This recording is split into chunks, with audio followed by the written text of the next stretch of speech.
Good morning. My name is Gail Fox. Can you tell me your full name, please? I'm Sue Lee. What should I call you? Please call me Sue. Could you tell me where you're from? I'm from Qingdao, a seaside city in China. Can I see your identification, please? Yes, I have it here. Thank you. Now, in this first part, I'd like to ask you some questions about yourself.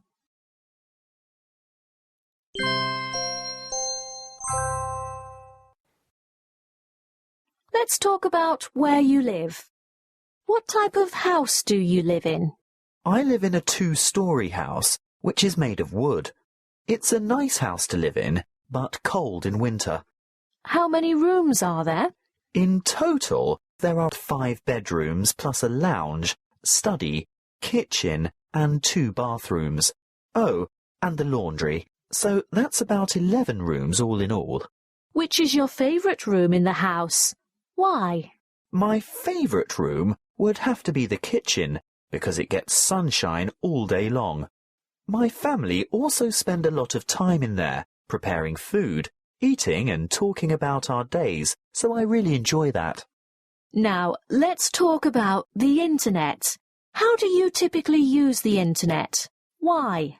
I use it for lots of things, including communicating with friends by email and social networking websites, finding information and doing research for university. Do you find it easy to use the internet? Why? Yes, I find it very simple. The only thing that's not so easy is that the speed of my connection is sometimes very slow, which is so annoying.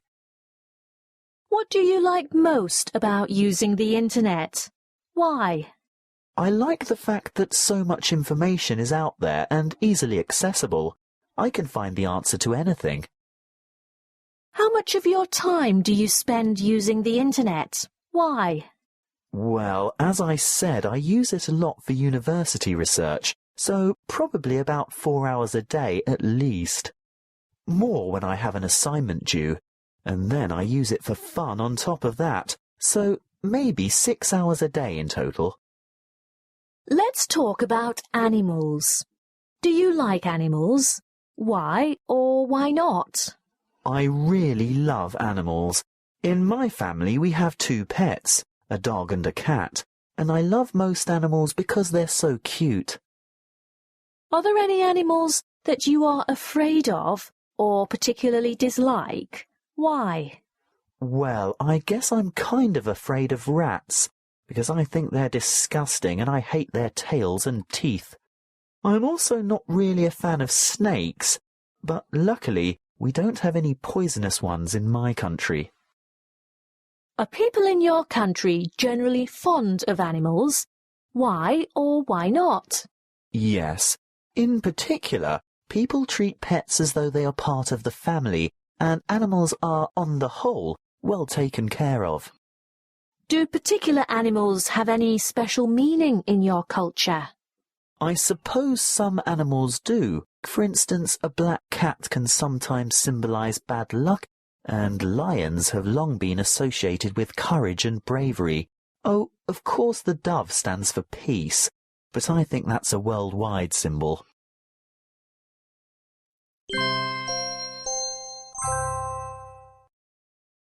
Now, I'm going to give you a topic, and I'd like you to talk about it for 1 to 2 minutes. Before you talk, you'll have 1 minute to think about what you're going to say. You can make some notes if you wish. Do you understand? Yes, I understand.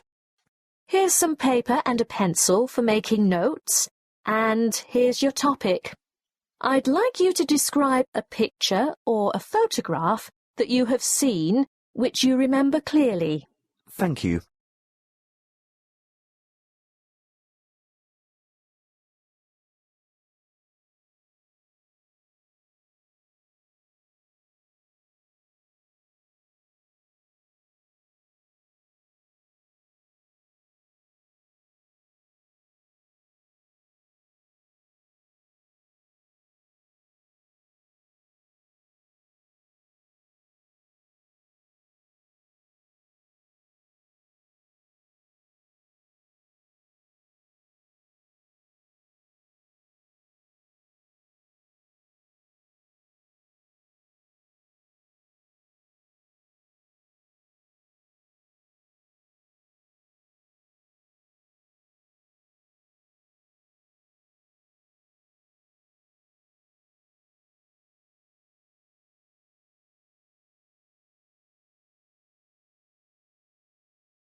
The image that I'm going to describe is a famous black and white photograph which has been reproduced many times over the years. I think it is called The Kiss, but I'm not sure. It depicts a man and a woman meeting on the platform of a train station, perhaps after a long absence, or maybe even after the man has been a soldier at war. You can't see his face, and he has his back to the camera, and he is wearing a hat and there is a suitcase as well, I think. He is embracing the woman who has obviously been running along the train platform to meet him, and he has taken her in his arms and is swinging her around. She is very beautiful, and her expression is joyful at the return of her lover. Neither of them is looking at the camera, as they are just in their own world. I can't remember exactly when I first saw it, but I think it was as a teenager at the local poster store, where there were many prints and pictures. I liked it so much that I saved up my allowance to buy a framed copy of it for my bedroom wall, where it hung for a couple of years. When I look at this image, I feel many things and many emotions. There is love, of course, also sadness, that perhaps their reunion might be brief. I also feel it is a very romantic picture.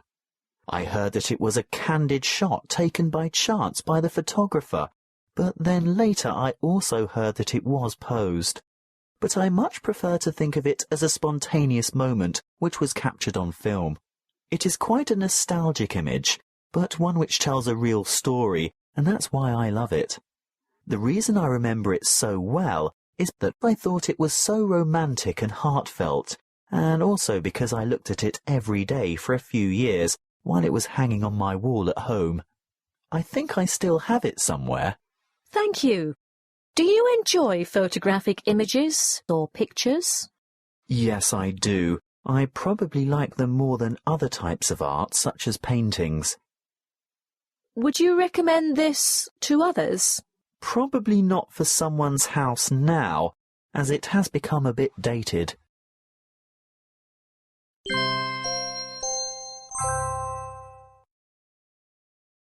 We've been talking about images, and now I'd like to discuss with you one or two more general questions related to this. Let's consider first the topic of visual arts. What kind of visual art forms are popular in your country? I'm not completely sure, but I know my generation really enjoys street art and sculpture, and installations with light and sound. Also, my friends and I love animation and graffiti. As for older generations, I think they probably prefer the more classic type of visual art, such as paintings and portraits, or perhaps sculpture. That's the great thing about art. There is always something for someone to enjoy and appreciate, and it's always changing. Many people argue that art should be freely accessible to the public to enjoy. What's your view? I definitely agree, as I think it would be ideal if all or at least most art galleries had free admission. And there have recently been a lot of very popular exhibitions in my city which are displayed in public areas, such as parks or squares, or public buildings like railway stations. This really appeals to me, that as people go about their daily lives, they meet and can enjoy or think about art, so it's integrated in their life, rather than being something separate that they go and do on weekends or something. Art should be available for everyone to see and take pleasure from. What do you think of investing money in the arts? When corporations and companies sponsor exhibitions, it means that more people get to see and experience that exhibition, so I believe it makes art more accessible and available to more people. It's the corporate world's way of giving something back to the community, and if they get a little bit of positive association for doing so, then I think that's fine.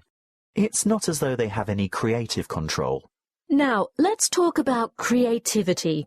It is often said that creative genius is born, not made. What's your opinion? Well, I think this is true to an extent, but I also feel that it is only in very rare cases that pure talent is not nurtured through life experience and events.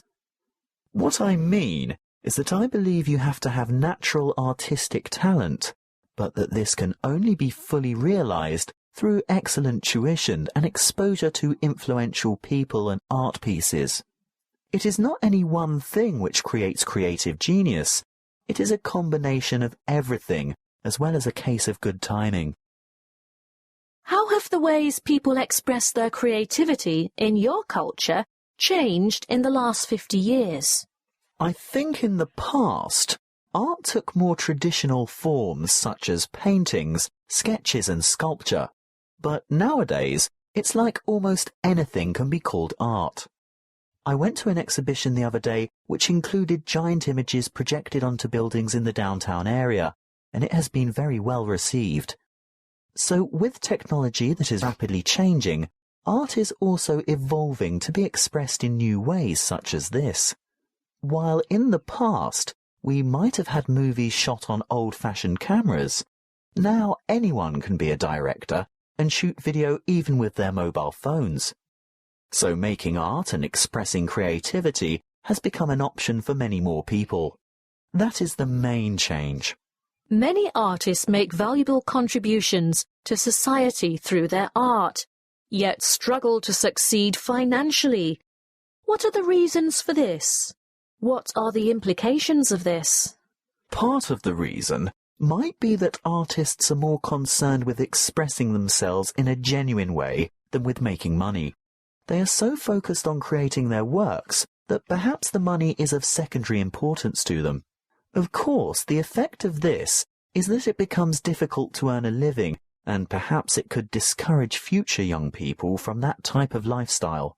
The other reason is that society doesn't really value art properly, so artists are underpaid accordingly, which is sad. Thank you. That is the end of the speaking test.